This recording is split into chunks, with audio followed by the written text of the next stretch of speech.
Every school has rules, but not every school's rules are as unique or sometimes excessively strict as those in Japan. There's even a term for it, or black rules, referring to the harsh regulations imposed in Japanese schools. Japanese schools can have a dark side, where school regulations are not just basic guidelines, but sometimes resemble strict laws in a miniature society, requiring absolute adherence. From controlling hairstyles and sock colors to prohibiting underwear in different colors, the Japanese education system is far from as easy as it may appear on the surface. So, what makes a developed country like Japan enforce such strict and, at times, absurd regulations? Let's explore 18 unusual school rules unique to Japan in today's video. Number 18. Underwear regulations. It's hard to believe that, in the 21st century, Japanese female students still face a strange and even intrusive rule about their underwear. That's right, approximately 65% of schools in Chiba Prefecture require female students to wear white underwear to prevent bad influences from fashion trends and to protect public morals. It's as if the color of underwear could somehow shape students' futures and morals. And it doesn't stop there. Some schools go as far as requiring periodic checks to ensure compliance. Female students are sometimes made to unbutton their shirts for inspection, sometimes even in front of male students, as if this were an essential part of comprehensive education. This has sparked outrage among both parents and students. Clearly, this isn't just an invasion of privacy, but a form of humiliation that violates the dignity of young girls developing their sense of self and body awareness. Education experts have spoken out, stating that such regulations not only infringe on privacy, but also create severe psychological stress at an age when students are developing self-awareness. Such strict control makes them feel anxious, insecure, and even fearful. Moreover, some may suffer long-term psychological issues from these invasive inspections. Public opposition has been relentless, and the resulting discussions have pressured authorities and schools to reconsider this rule. Some schools have been forced to adjust, shifting to a more respectful approach towards students' personal privacy. Instead of unreasonable and even invasive rules, they are now working to create a friendlier school environment, focusing on character education and ethical values through modern and scientific methods. Number 17. Removing bras during physical education. Some elementary schools in Kawasaki, Kagawa Prefecture, require students to remove undergarments before changing into their PE uniforms, arguing that sweaty undergarments are unhygienic. If students feel uncomfortable and want to wear underwear, they must have permission from their teacher. Kazumi Ueda, a retired elementary teacher who once worked at a school in Ibaraki Prefecture where the no underwear rule for PE classes was enforced, recalls that if a student was found wearing underwear, they would be sent back to the classroom to remove it. One parent in Osaka shared that her daughter's school required students to wear the PE uniform whenever they were not at home, including when visiting restaurants, shopping, or going to the doctor. Underwear, including bras, was banned. The school explained that this allowed teachers to identify students more easily if they encountered trouble and to prevent them from committing crimes. Number 13. Fan ban in summer. When Japan's weather becomes hot and humid, students in most schools are not allowed to use handheld fans or other cooling devices. This rule is enforced to maintain order and uniformity in class, aiming to prevent distractions and ensure all students remain focused on their lessons. However, banning personal cooling devices in harsh summer conditions has raised health and concentration concerns among students and parents. Summer temperatures in Japan often reach 35 to 40 degrees Celsius, or 95 to 104 degrees Fahrenheit, and high humidity makes the air even more oppressive. In this extreme weather, the prohibition of personal cooling devices has led to issues like fatigue, heat stroke, and even exhaustion for some students. According to a report by Japan's Ministry of Education, the number of students hospitalized for heat-related issues has risen significantly in recent years, especially during summer. Additionally, due to budget constraints, not all schools have air conditioning in classrooms, particularly in public schools in rural or suburban areas. A 2022 survey found that only about 50% of Japan's public high schools are equipped with air conditioning. In schools without AC, students often have to study under uncomfortable conditions, which negatively impacts their health and academic performance. Number 12. Ponytail ban.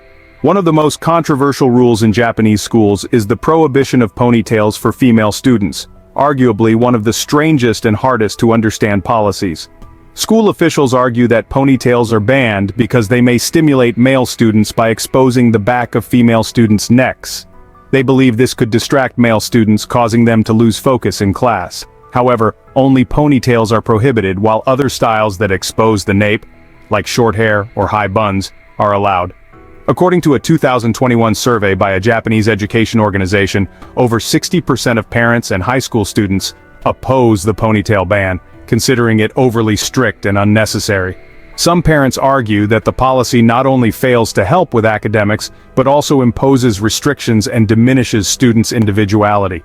Many female students even feel the rule is oppressive and inconsistent with modern society. In response to public criticism, some schools in major cities like Tokyo and Osaka have started relaxing this rule, allowing students more freedom in choosing their hairstyles as long as they don't disrupt classroom order. However, schools in other areas continue to uphold this rule, citing the need to maintain a healthy and focused educational environment. Number 11. School bullying. Despite Japan's strict rules and regulations to maintain discipline, school bullying remains on the rise, a troubling issue within its education system. According to Japan's Ministry of Education, in 2022, more than 682,000 cases of bullying were reported in schools from elementary through high school. This figure, the highest in Japan's recorded history, highlights the severe and unresolved nature of bullying. Common forms of bullying include teasing, threats, insults, social exclusion, and even physical violence. Bullying not only causes emotional harm, but also seriously affects students' mental and physical health. A report by the National Institute of Mental Health in Japan found that about 30% of bullied students experience symptoms like anxiety, depression, and insomnia. Among these students, many struggle with low self-esteem, social isolation, and negative thoughts. Bullying has become one of the primary causes of undesirable outcomes for Japanese students, a country with one of the highest suicide rates among developed nations. The Japanese Ministry of Education has introduced measures requiring all schools to have an anti-bullying supervisor or responsible for monitoring and handling bullying cases. Additionally, the ethics curriculum has been updated to emphasize the importance of mutual respect and fostering a safe school environment. Schools are also mandated to establish hotlines to receive reports of bullying directly from students. Number 10. No janitors. One of the unique aspects of the Japanese education system is that students are responsible for cleaning their classrooms, school grounds, and surrounding areas. Unlike in many other countries where schools employ janitorial staff, Japanese schools do not hire anyone for this work. All students share equal responsibility for keeping classrooms, restrooms, and hallways clean. They ensure that the floors are dust-free, the blackboards are spotless, and the school environment is neat and organized. This is seen as an essential part of education, fostering a sense of responsibility and a spirit of community service. Japanese students are often divided into small groups and assigned cleaning tasks after lunch, lasting about 20 minutes daily. These groups rotate cleaning various areas like classrooms, hallways, staircases, and restrooms. Beyond just cleaning, students also organize desks and chairs, wipe down blackboards, and ensure that all school supplies are neatly arranged. These tasks not only maintain a clean school but also teach students about responsibility and respect for their surroundings. Additionally, Japanese students often participate in community cleanup activities around the school, called reflecting a sense of responsibility to the community and society. Number 9. No tardiness allowed. In Japanese schools, arriving late is not merely a personal delay, but is considered disrespectful to teachers and classmates who are waiting to start class on time. Students are required to arrive at least 5 minutes before the official start of class. For instance, if class starts at 8 a.m., students must be in class by 7:55 a.m., fully prepared. This ensures that classes can begin smoothly without interruptions. Schools enforce this 5-minute before class rule to instill a sense of punctuality and readiness for any activity. Breaking this rule may lead to serious consequences beyond mere reprimand. Depending on the violation's severity, students might be required to write a report, perform school cleaning tasks, or even be publicly reprimanded. These penalties emphasize the importance of punctuality and personal responsibility. According to Japan's Ministry of Education report from 2021, approximately 90% of schools nationwide enforce strict disciplinary measures related to tardiness, making it one of the most rigorously enforced rules in the education system. Number 8. Uniform dress code. Beyond rules on underwear and hairstyles, Japanese schools impose strict dress codes to maintain uniformity and create a fair school environment without financial or social distinction. A typical rule allows students to wear only white socks and plain black leather shoes with no brand logos. This aims to eliminate financial disparities among students, fostering an environment free of economic bias. During the winter, when temperatures drop significantly, these dress codes remain unchanged, which is especially challenging for female students.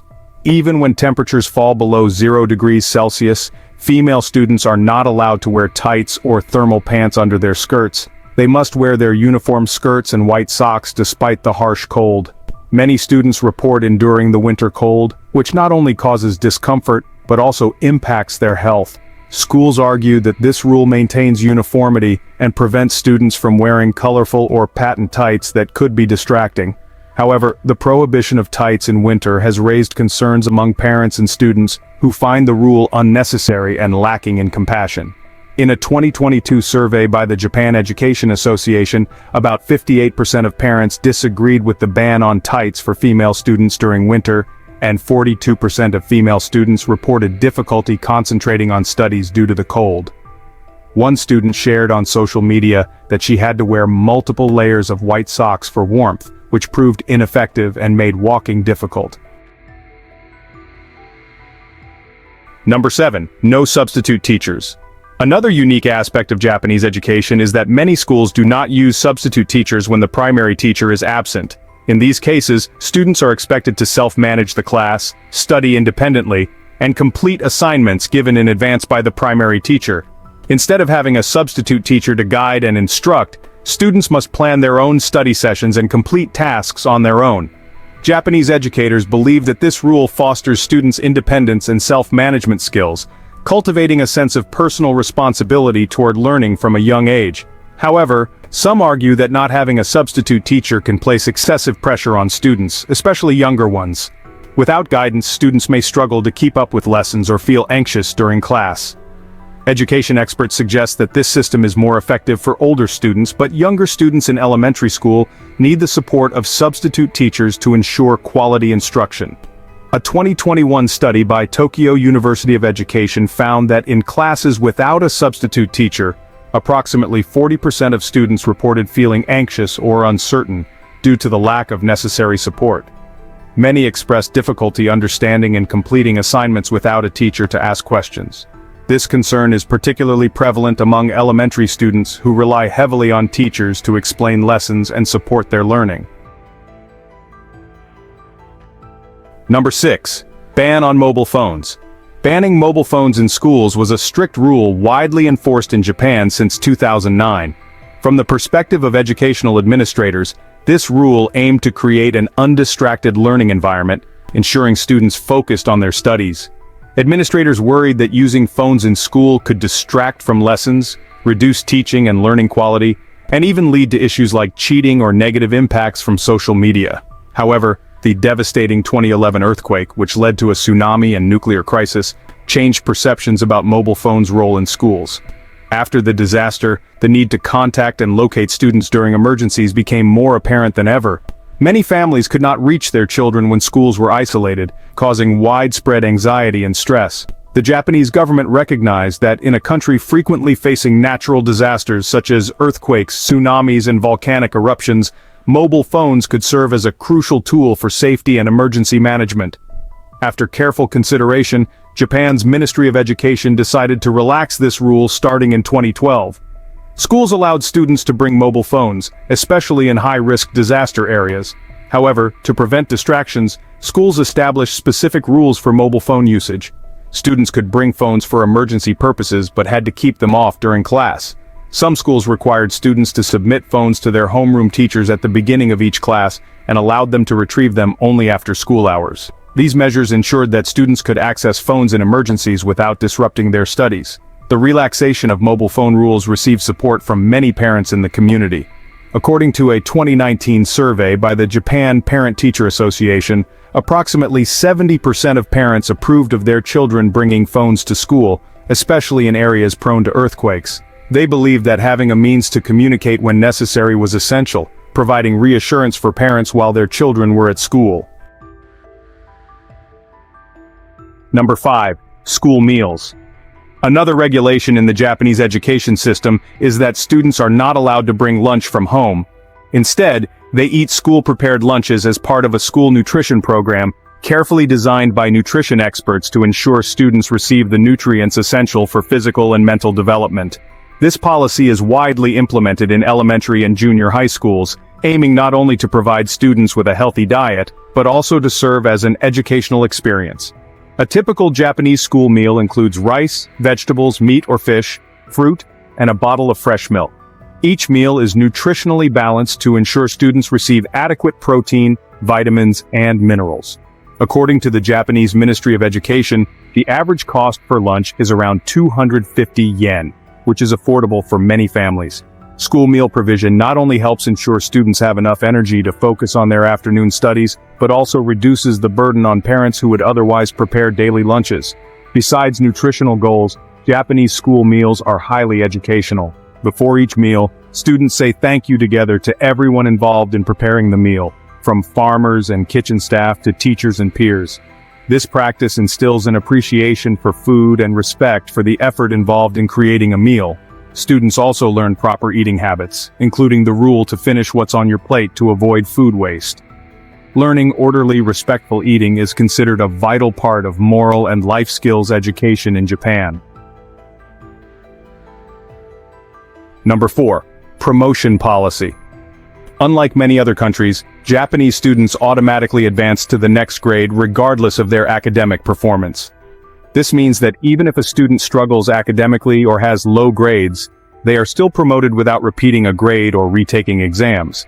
The policy aims to reduce exam pressure and prevent students from feeling a sense of failure, which could lead to psychological harm and discourage continued study.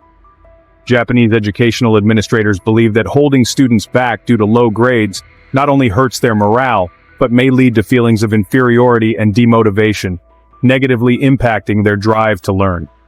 While automatic promotion may ease exam and grade pressures, Japanese students still face considerable pressure from society, family, and peers.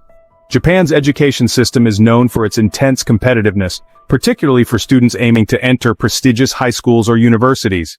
To be admitted into quality schools, students need high grades and exceptional achievements, driving most Japanese students to study hard, even without the risk of grade retention. In reality, school culture in Japan still values academic achievement and results, creating invisible pressure for students to keep up with their peers. This pressure comes not only from schools but also from families and the community. Japanese parents often have high expectations for their children, hoping they will achieve good grades and gain admission to prestigious schools. A 2021 survey by the Japanese Ministry of Education reported that 80% of parents consider their child's academic performance highly important, willing to invest time and money in tutoring and exam prep courses to help improve their scores. As a result, many students, even without the fear of repeating a grade, still attend evening or weekend tutoring sessions to keep up with the curriculum and meet family expectations. Number 3. Unique academic calendar. The school year in Japan starts in April and ends in March of the following year, divided into 3 terms. The first term from April to July, the second from September to December, and the final from January to March. This differs from most other countries, where the school year typically begins in the fall and ends in summer. Dividing the school year into 3 terms with short breaks in summer, winter, and spring allows for continuous learning but requires students to adapt to studying without a long vacation. The 3-term calendar not only reflects Japan's cultural emphasis on consistent learning, but also aligns with the country's seasonal rhythms. April, marked by cherry blossoms, is considered a time for fresh beginnings, and starting the school year in April is symbolically meaningful, giving students a sense of renewal. However, this system also poses challenges for both students and teachers. Unlike in many countries, Japanese students only have short 1- or 2-week breaks between terms. This continuous study schedule means that students face ongoing academic pressure without a long break to relax or mentally recover. The lack of an extended break can increase study pressure on students, especially those preparing for major exams at the end of each term. These exams often determine academic performance and students' ability to advance, leading to considerable pressure. Japanese students must continuously study and prepare for exams not only to achieve good results but also to meet family and societal expectations. A 2022 survey from the Japanese Ministry of Education revealed that over 60% of high school students feel stressed at the end of each term due to exam pressure and end-of-term assessments. The lack of a long break to relieve stress often leaves students feeling fatigued, stressed, and even depressed. Number 2. Swimming lessons in schools. Swimming instruction is considered an essential part of physical education at elementary and junior high schools in Japan. More than a mere physical activity, swimming is viewed as a vital life skill, protecting students from potential water-related hazards. This regulation dates back to 2 tragic accidents in 1955, when numerous students drowned in waterway incidents, including the sinking of the Shunmaru ferry, which resulted in the deaths of over 100 students.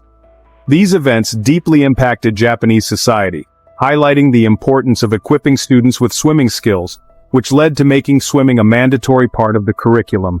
According to the Japanese Ministry of Education, over 90% of elementary and junior high schools nationwide have on-campus pools for swimming lessons.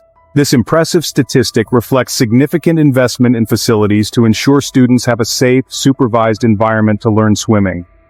Building school pools enables students to learn swimming skills safely under the guidance of qualified instructors and promotes safe water practices. Each year, swimming lessons generally start in summer, during warmer weather, and continue regularly throughout the term.